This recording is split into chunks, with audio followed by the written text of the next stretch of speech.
Hey guys, how are you? Hi, Good, good, how are thanks. you? How are you? I'm doing great. To start, oh my gosh, to start, I love that this feels like a 90s thriller like we used to have way back then. So I want to know for all of you, how is it working in that genre and getting to grow these characters within that throughout the last two seasons? Mm. Oh, it's been such a ride. I love the thriller genre, and I feel like our showrunner, Veronica West, has done such an amazing job of expanding the show in this second season. I think, the first season we were in Vancouver, Sophie had her injury and lost her memory, and which she still has lost, but, she's grown so much over the season, figuring out she could trust her husband. There was a love triangle. Now we're in London. It's much more about Sophie kind of figuring out about her past and her family. And for me, it's been just amazing. I think the thriller genre, and especially in our show, there's so many twists and turns. You're always trying to figure out who to trust. And the cast is so much bigger this season. So there's even more characters that you're trying to figure out what their real game is, and, levels of betrayal and deep secrets. So yeah, I feel like it's been a great ride. And I feel like this season's got much more fast paced as well, which is fun. I was I'd done quite a few period dramas, and I remember finishing and being like, I'm just so desperate to do a thriller. And then this came along, and it was like the most, I was about to say thrilling of thrillers,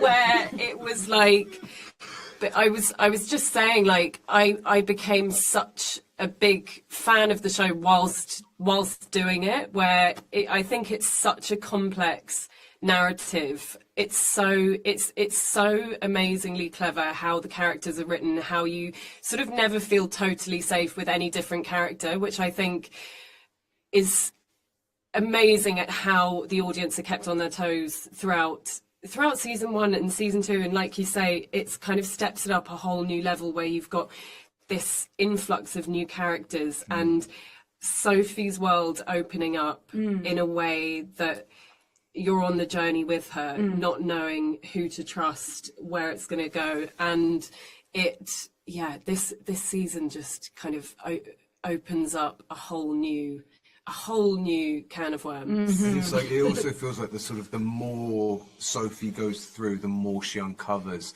the darker it gets, and the more questions, you know what I mean, that need answering. So it is this sort of, it feels like this descent into this really quite dark underworld of stuff that she's finding herself in. So and that's, I think, always, as an audience, is always quite delicious, you know what I mean, to sort of watch unfold. Yeah, well, and I was gonna ask because I like the imagery of the bathtub and a woman like submerged with a husband lying to her reminds me of What Lies Beneath a lot. And so, were there references to other thrillers or things that you guys got to include in the show, or did they say, "Well, I'm pulling from this thing" when you guys were working through the two seasons? I think it was more subliminal, really. I think obviously surface as the show started, water was a huge character in season one. We were in San Francisco in the Bay Area, all that water there, her accident off the boat. I think there were, almost every episode, I would just call it like the weekly wet. We either had like a bath scene or a shower scene, or it was in a flotation tank, or, like in season one, I was a little bit more, considering we were in London in season two, I was a lot drier, to be honest. But I think the theme of the water, and I think Sophie's kind of solace of the bath being a place that she kind of goes almost to go to this meditative place. Sometimes it's quite a dark place. Sometimes it's quite a place to kind of still her thoughts and try and contact her memories. I love that we still have that, but I don't know that there were any specific things that were taken from other movies on a conscious level, but I think that all adds to the kind of the thriller genre, the suspense and, her subconscious of her dreams and her nightmares. Yeah, well, I cannot wait for everyone else to get to see season two. And so thank you guys so much for talking with me today. Thank you.